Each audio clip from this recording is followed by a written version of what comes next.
On se retrouve pour Parashat Matot selon le Chafetz Chaim. C'est pareil, c'est très court. J'ai pas trop le temps là, donc je vais essayer de faire ça vite. Pareil, désolé pour la qualité de l'image, c'est toujours désastreux, mais l'essentiel c'est qu'on m'entende. Ve'et Bilam ben Beor Argo Becharev. Et Bilam, fils de Béor, ils le firent périr par le glaive. Rachi explique, il s'attaquait aux enfants d'Israël en échangeant son art contre le leur. En effet, c'est grâce à leur bouche qu'ils sont généralement sauvés, par la prière et la supplication. Et lui, il exerça leur art en les maudissant avec sa bouche.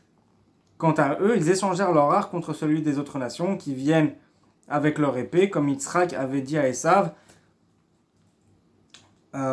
tu ne vivras qu'à la pointe de ton épée. Alors nous dit Chafetz Chaim, il apparaît de ce commentaire que la parole est le principal outil du juif. Les outils sont indispensables pour la fabrication de nouveaux objets, car aucun artisan ne peut terminer un travail les mains nues. De même, avec la capacité du langage qui lui a été donnée, l'homme peut créer le ciel et la terre, comme il est dit dans Yeshaya, le prophète Isaïe alav shalom. J'ai déposé mes paroles dans ta bouche, pour établir des cieux et édifier la terre.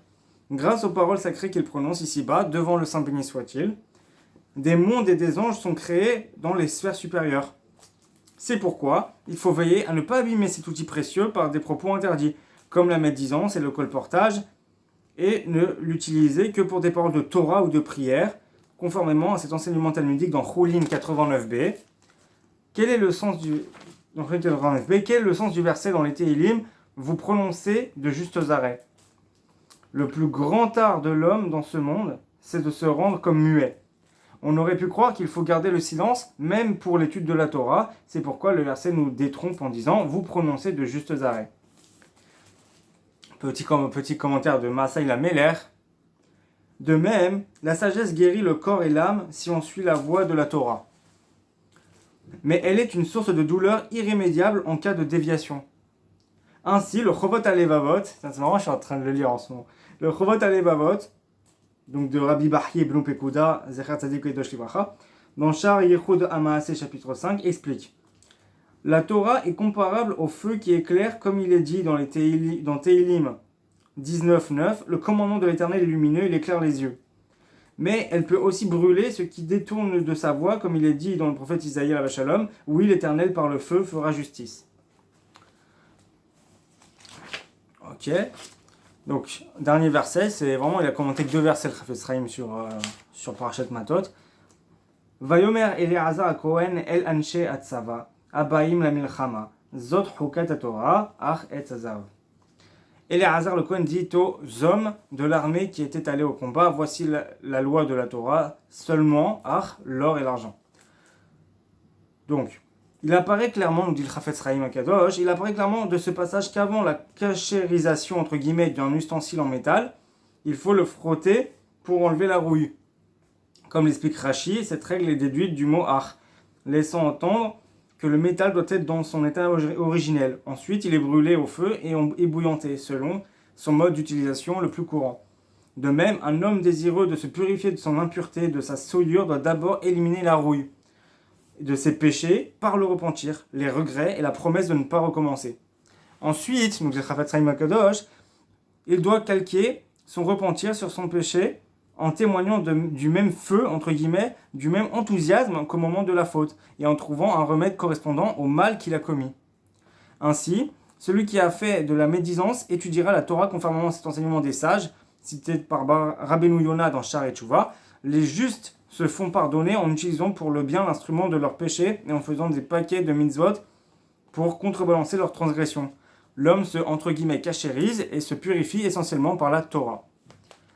Voilà, donc c'est assez intéressant. Déjà, le Chafetz Chaim, bon, c'est pas étonnant, hein, qui nous ramène déjà le verset sur le Lashon Hara, le fait que chaque outil, les outils, un des plus précieux outils qu'on a, nous, l'être humain, c'est la parole.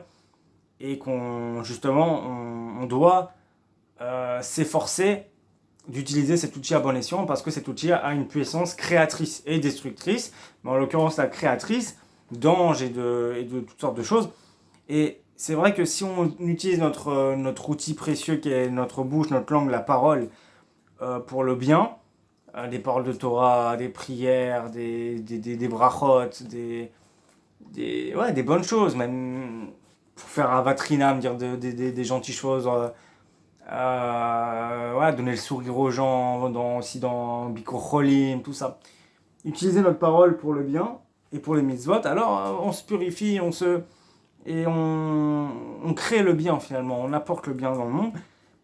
Deuxièmement, hein, le fait de, voilà, par rapport à la tchouva, si on a maintenant fauté euh, avec les yeux par exemple, je sais pas, alors que nos yeux maintenant, pour contrebalancer justement, qu'on regarde peut-être, je dis un exemple comme ça, hein, comme moi je le comprends, j'en ressors pour les maasés, pour nous dans le monde, pour les petits jeunes comme moi, dans le concret.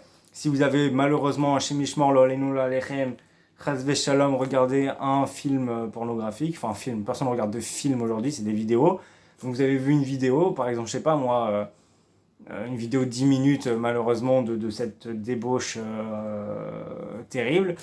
Et ben pour contrebalancer, maintenant que vos yeux regardent, non seulement que vous êtes repenti, puis vous dites punaise Dieu, j'ai jamais voulu faire ça, je suis désolé, c'est le Yetzerara, j'ai pas pu me retenir et tout, mais voilà, je te promets, je vais pas recommencer. Pour réparer ça, ce que j'ai vu, je vais regarder. Maintenant, vous avez regardé 10 minutes de choses pas cachères. Alors regardez maintenant, je sais pas, moi, faites x10. J'ai regardé 100 minutes de choses cachères. Par exemple, non, mais pas me regarder 10 cours de Torah. Par exemple, alors le mieux, c'est carrément de prendre une Gemara, parce que avait dit le Rav Ron Shaya, Shlita, quand j'étais dans sa yeshiva, il avait dit dans un cours comme ça que la Gemara, quand on étudie la Gemara, genre des fois on a les yeux qui brûlent comme ça, qui pleurent ou ça fait mal aux yeux. Et à ce qui paraît, ce serait parce que ça répare en fait toute la crasse qu'on a vue avec nos yeux. Pourquoi pas, hein. Moi je pense que c'est surtout la fatigue qui me faisait pleurer les yeux, mais bon, pourquoi pas, sûrement. Donc je pense que le mieux c'est d'ouvrir une Gemara et si vous savez, être dans les mots et avec vos yeux, vous regardez les lettres et comprendre et analyser et ça va vous réparer les yeux forcément. Mais c'est pas à la portée de tout le monde. Donc regardez des cours de Torah. Vous faites 5 cours du Rav Shaya, 5 cours de Rav Antel et voilà. Alors vous regardez des cours en contrepartie, voilà, de ce que vous avez fait comme péché avec vos yeux. Alors vous allez réparer aussi avec vos yeux en faisant des mitzvot avec vos yeux. Même vous avez donné de l'argent pour un truc illégal. Par exemple, je sais pas, vous avez acheté je sais pas moi, quelque chose de pas très cachère, j'en sais rien, vous avez acheté un téléphone pas cachère. Non, je déconne, non mais je sais pas, vous avez acheté je sais pas comment vous dire, comment on pourrait dire. Vous avez utilisé votre argent pour acheter quelque chose de pas cachère, par exemple, j'en sais rien. Une nourriture quelconque. Mais après, vous aurez aussi péché avec la bouche, mais on va dire juste vous l'avez acheté à. J'en sais rien. Ou qu'est-ce qui pourrait. J'ai pas d'exemple, malheureusement, désolé.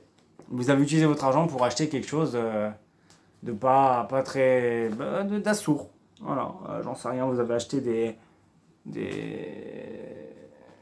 des cigarettes, voilà. Vous avez acheté des cigarettes à quelqu'un, moi ça arrive souvent, ça m'est arrivé à Ramoth, là, chez les ultra-orthodoxes Rassidim.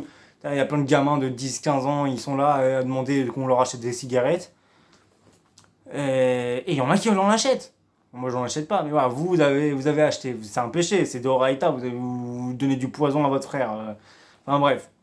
En tout cas, vous avez acheté un paquet de cigarettes, très bien, vous avez utilisé, je sais pas moi, 25 shekels le paquet, j'en sais rien, pour, pour acheter un truc à sourd à quelqu'un.